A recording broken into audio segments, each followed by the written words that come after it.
All right, we got a double row of corn in the back. This right here is half golden zucchini, half straight neck squash. This right here is zucchini row. Zucchini row. Okay, this right here is cucumber row. So the next row we're going to make is going to be wax beans.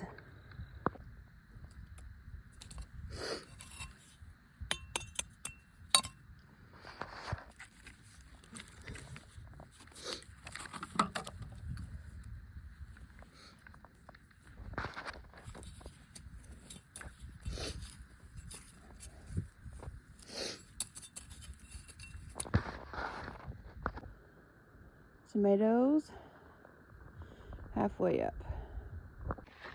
It feels like we've been working on this all day. We have.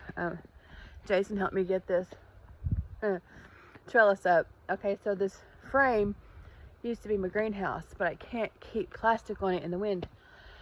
So it has been down for 2 years. It only lasted like 5 months.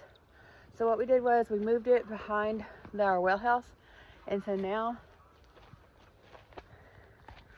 it is 24 feet of trellis, and I'm planting the back side of the fence line on it, and I'm planting right inside here in it.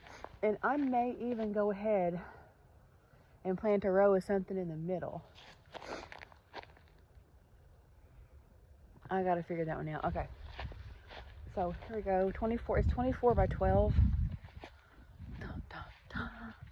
And it ain't pretty right now, but I'm sure that as soon as you get stuff on top of it, it's gonna be wonderful. My lips are so raw from the wind. Okay, so here's my cucumbers. I've got pickling and then long green cucumbers, and then I've got my niter row. I've got Romas and Better Boys. And then I've got cherry tomatoes in seed trays, and I've got like 18 of those. I've got 12 here. I'll probably plant 10 cherry tomatoes and give the rest away. So this is our lovely project. It'll be great. I can't wait. I really can't wait. I had these water glassed eggs in the pantry, and so I took the water glassed egg and I put it down in the bottom of the hole. Now it does have lime on the egg, little shell is like limed, so I put a little bit of dirt on top of it to protect the plant's roots from it, and then I just covered it up. So every plant I'm planting this year is going to have an egg in the hole, except the flowers. They won't. There's too many of them, but they'll be just fine. I've got 1 row of sunflowers planted. Actually, 10. And then I've got 3 rows of zinnias. I have a 5 by 40 row of cut wildflowers. I have 2 of those eventually, and 2 other rows of cut flowers, and 4 more rows of sunflowers this year. In my small garden, I have onions, beets, zucchini, and squash. And that's the one I'm probably going to turn in the middle of the summer to something different. So far, it don't look half bad. I do not use weed barrier. I used it the first year that I had my garden, and I didn't like it because if you don't take it all up, actually, even if you do take it up, the weed fabric that I bought was pretty thin, and it tore as I was taking it out, and then it gets wrapped up in my tiller, and I have to stop and take it out of the tiller. So I don't use weed fabric. I just use cardboard, mulch, stuff like that that breaks down. But anyway, I just wanted to give you an update about what's going on at the farm.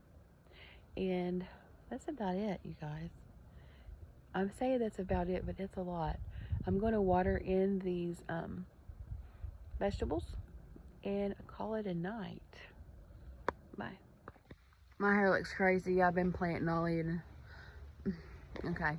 I've come to the novel realization that I'm going to put my gardens right at the back of my house.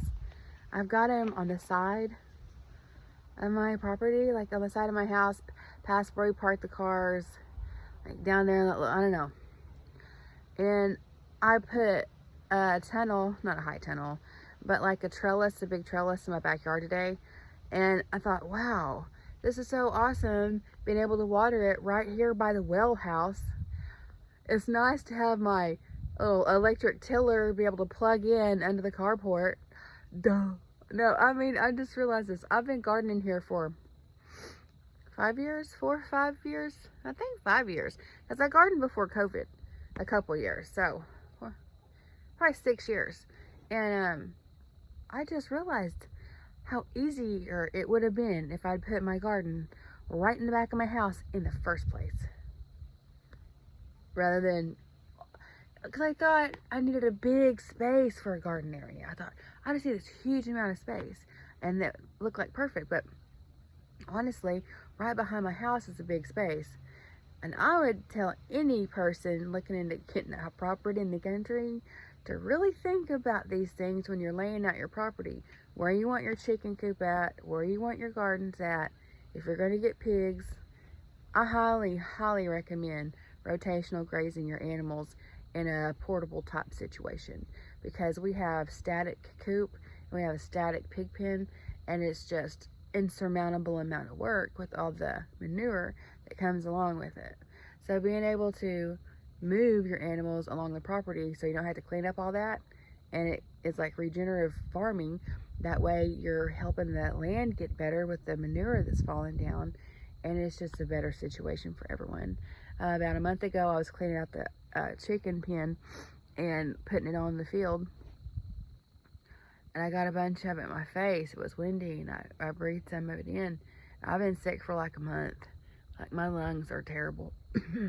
They're awful. Anyway, so never underestimate a good think. You know? Like, if I'm doing a job, I'll sit down and I'll think about what I want to do. You know, think about things before you just do them. Like, I'm a doer. I like to just get up and do stuff, but I figured out lately, if you think about stuff a little bit harder before you make action, then your outcome tends to be a lot better. So these are little homestead gems from Marlena.